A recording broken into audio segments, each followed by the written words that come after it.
So, I know I'm excited to see the new second season of Kung Fu Panda the Dragon Knight.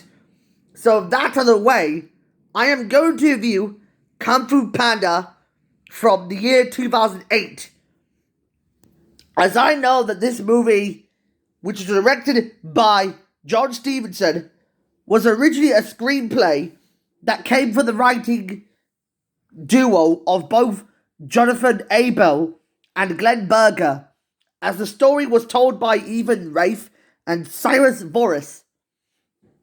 As the film stars the voices of Jack Black, Dustin Hoffman, Angelina Jolie, Ian McShane, Seth Rogen, Lucy Liu, David Cross, Randall Duck Kim, James Hong, Dan Fogler, Michael Clark Duncan, and Jackie Chan.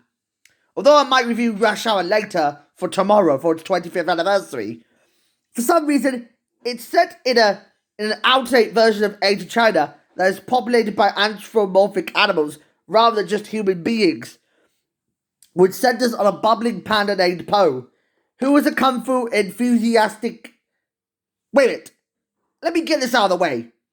This movie, which centers around an enthusiastically bumbling panda named Po, who appears to be a love child to Panda King from Sly Cooper, is basically your typical hero who had a notorious sense of his obsession towards kung fu, which means that Ping is trying to make him serve noodles every day, while he wants to embrace his destiny rather than just being a recluse. And what he notices that Po is foretold to escape from his house and unwittingly goes on a quest to become the Dragon Warrior, who is a prophesied hero worthy of reading a scroll said to grant him limitless power. However, a snow leopard named Tai Lung, whose tragic use of leopard kung fu is that somehow wanted to do something to get rid of Po.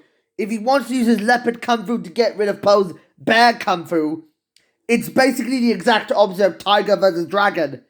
I could consider Kung Fu Panda a spiritual successor to a 1999 PlayStation 1 video game called Tai Fu Wrath of the Tiger, which has often been considered to be a spiritual predecessor to not only Kung Fu Panda, but also the character Puss in Boots.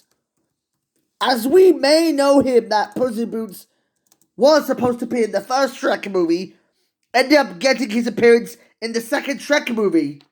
Well, tragically, I would have imagined if Justin Timberlake was auditioning for the role of Puss in Boots, he just stepped down because it wasn't right. And I noticed he would play Artie in Shrek the Third, which I hated. And I noticed that Antonio Banderas, that we all knew him, that he was from The Mask of Zorro, also dedicated his whole life to doing this so. I will save my review for The Mask of Zorro later for tomorrow. Well, actually in the meantime, for some reason, as I noticed that this movie is all about Kung Fu, just because the Furious 5 have become the Furious 6, this time, Po must lead his teammates, Tigress, Viper, Monkey, Crane, and Mantis, to prove that there is more complex than anything they haven't done them before.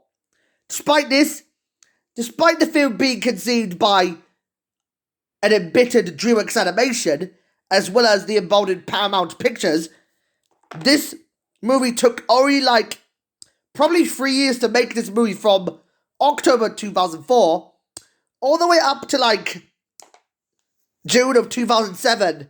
For some reason, right after the failure of Shark Tale, Jack Black dedicated his whole life to make this movie to do so. For some reason, this film got released on May 15, 2008, and it had a budget of $130 million, and it grossed up to $631.7 million. Mastermind Charging, it received positive reviews for its mature themes and faithfulness to the Chinese environment and traditions of all the action sequences and writing.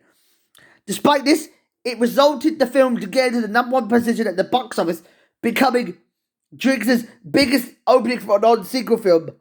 By the time around the Oscars 2009 ceremony happened, despite this, it was originally nominated for an Academy Award and a Golden Globe Award for Best Animated Film. But sadly, it lost to WALL-E. For some reason why lots of people think why WALL-E won is that, let me get this up straight. My mom doesn't like WALL-E because she didn't seem to care for WALL-E because she never liked that idea of a movie. Well, even though they want to take inspiration from Kung Fu Hustle, as well as Hero, House of Flying Daggers, Crouching Tiger, as well as Crouching Tiger, Hidden Dragon, it took a lot of slightly improved CGI animation that lots of people have enjoyed the animation and special effects. Despite this, it was a blast for me that they added an awesome soundtrack scored by Hans Zimmer, and CeeLo Green would do his performance of the 1974 song titled Kung Fu Pan Fighting. We all knew that CeeLo Green is quite of a cool guy to be around with. As a result of this movie is awesome in my opinion. I love the concept of this movie being so unique. Despite this, we all knew that there's a few reasons why what I've learned my lesson from the movie. The lesson is, whenever there's a marshal within the legend is always discovers that what wrath leads you to nowhere means that you better have to learn that there are no ingredients in martial arts. Well, that's it. But let's not forget that I would have to give this movie... What should I give this movie? 8 out of 10. Aha! I'd finally give it the good position of this movie. I'd finally give Kung Fu Panda a surprisingly improved 8 out of 10. As I know I love this movie. I appreciate the central theme that I already told you earlier. And I'm still hoping that after I saw the sequels Kung Fu Panda 2 and Kung Fu Panda 3, as well as my excitement for Dragon Knight Season 2, I'm hoping that Kung Fu Panda should get itself the Spider-Verse treatment in what the most recent cartoon that I'm excited, being Marvel's Moon Girl Devil Dinosaur, will take inspiration from both Spider-Man Into the Spider-Verse and Rise of TMNT for inspiration to create this new cartoon. I'm hoping that Kung Fu Panda 4 will be amazing, along with Beyond the Spider-Verse. I can imagine this fanfiction that popped up inside of my mind, that I can imagine if we got a Spider-Panda movie in development.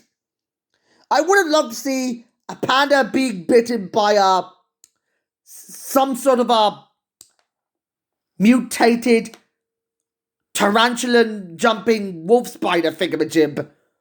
That for some reason, if a panda got bitten by a spider, that'd be quite awesome to give him some powers.